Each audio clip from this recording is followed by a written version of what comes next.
सपना, पापा का ब्लेजर कहाँ है? अरे रखा होगा कहीं। पापा अपनी चीजें जगह पे रखते कहाँ हैं? अरे यार ले आओ जरा, देखो वहीं अलमारी में रखा होगा। क्या हुआ बेटा, मेरा ब्लेजर तुझे क्यों चाहिए? तेरे पास तो इतने कोट्स हैं, सूट्स हैं, ब्लेजर्स हैं, उनको पहन कर जा। मेरे पुराने ब्लेजर का तू क्या करेगा? ये लो, क्या करोगे अब इसका? तुम अपना ब्लेजर पहन के चलो ना। अरे बताता हूँ पापा, आप ये पहनो।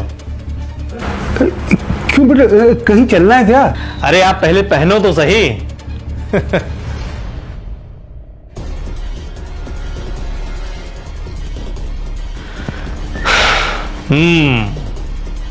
स्मार्ट लग रहे हो पापा, एकदम बॉस जैसे लग रहे हो। अरे बेटा, अब बॉस कहाँ, अब तो रिटायर आ गई हूँ। हाँ, जब बॉस था ना तब बड़ा सूटेड पुटेड ब्लेजर्स कोट्स पहन के जाया करता था। ये तुम जैसे नौजवानों की तरह से नहीं कि बस जीन्स चढ़ा ली, टी शर्ट पहनी और चल दी ऑफिस। बेटा, ऑफिस जाओ ना तो ऑफिस की ड्रेस में ही जाओ, उससे एक अलग लेवल का कॉन्फिडेंस बना रहता है। एकदम सही बात पापा। अब आज के बाद आप इसी ड्रेस में ब्लेजर पहन के ऑफिस जाएंगे। ऑफिस? मतलब कि तेरे ऑफिस में मैं अब नौकरी करूंगा? पहेलियां क्यों बुझा रहे हो गुड्डू? साफ साफ बताओ ना क्या है। कंफ्यूज करके रखा है पापा को भी और मुझे भी। बताता हूं पापा, इस पे साइन करो आप। क्या है ये? अरे साइन करिए ना, मुझ पे भरोसा नहीं है?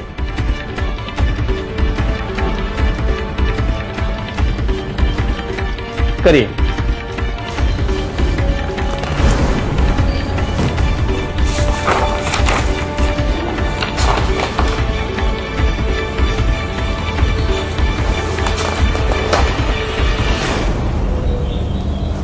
पापा, मैं आपको आपका ये घर, आपकी ऑफिस, आपकी फैक्ट्री सब कुछ वापस कर रहा हूं। ये उसी के डॉक्यूमेंट्स हैं।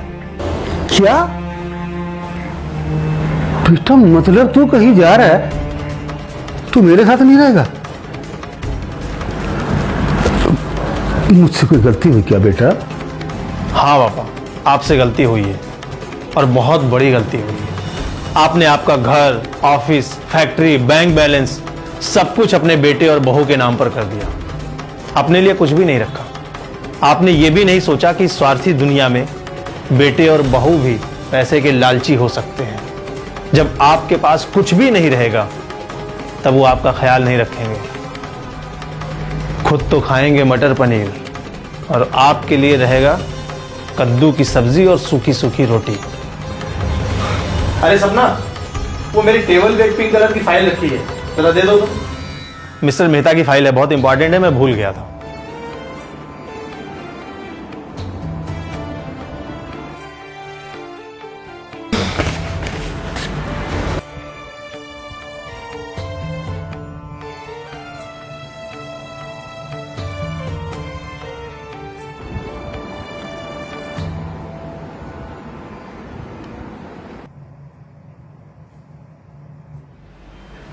पापा, कब से चल रहा है ये सब? अरे छोड़ ना बेटा, अब इन छोटी छोटी बातों की तरफ ध्यान दूंगा तो मेरी आगे की जिंदगी और खराब हो जाएगी। नहीं पापा, आज के बाद आपकी जिंदगी और बेहतर होगी। आज के बाद आप वापस इस घर के, फैक्ट्री के, कंपनी के बॉस होंगे और मैं आपकी कंपनी में एक जूनियर मैनेजर की हैसियत से नौकरी करूंगा, सीनियर मैनेजर की हैसियत से नहीं। क्योंकि मिस्टर सिंह जो हमारी कंपनी के सीनियर मैनेजर हैं वो बहुत काबिल आदमी है और अगर किसी को उसकी काबिलियत और औकात से ज़्यादा मिल जाए तो अपनी औकात दिखाने लगता है। आज के बाद हर चीज़ पर आपका ही अधिकार होगा। जो आप हमारे लिए डिसाइड करेंगे हमको वो मानना पड़ेगा और जिसको उसे मानने में प्रॉब्लम है वो अपना कुछ इंतज़ाम कर सकता है। बहू, मुझे माफ कर दीजिए पापा। पता नहीं कैसे मैं आपके साथ इतना मिसबिहेव करती रही। अब चुपचाप सब कुछ सहते रहे पापा, बिना कुछ कहे। हो सके तो मुझे माफ कर दो। तू भी तो मेरी बेटी ही है, और जब छोटे कोई गलती करते हैं तो बड़ों को चाहिए बड़प्पन दिखाए और जितना हो सके उसे नजरअंदाज करते। एक बात कहूं बहू, जो बेटा अपने माँ बाप की इज्जत करेगा वो अपनी पत्नी और बच्चों को कभी दुख नहीं देगा, क्योंकि उसके संस्कार में दुख देना ही नहीं है। और बेटा मुझे गर्व है कि मैंने इसको ऐसे संस्कार दिए। शाबाश बेटा, शाबाश।